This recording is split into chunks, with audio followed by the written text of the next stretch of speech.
Road closure naman at traffic control ipatutupad sa Pangasinan para sa Tour of Luzon 2026. Para sa detalye ng balitang yan, kasama natin Idol Matthew Pacheco. 104.7 IFM Report.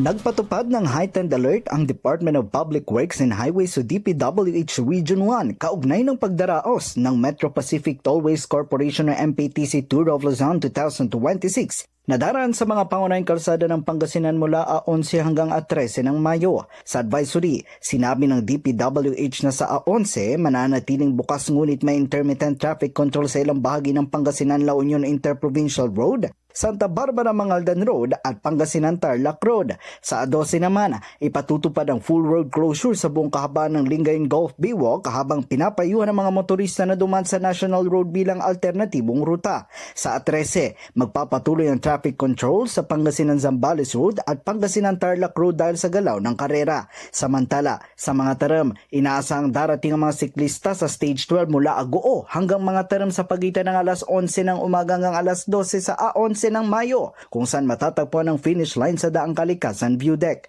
Pansamantalang bayang tulutan ang pagdaan ng mga sasakyan bago dumating ang mga kalahok. Pinapayuhan naman ang publiko na sumunod sa traffic advisories, manatili sa itinalagang viewing areas at makiisa sa mga pinatutupad na hakbang para sa kaligtasan ng lahat.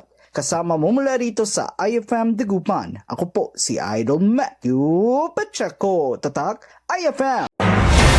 IFM News. IFM News. IFM News.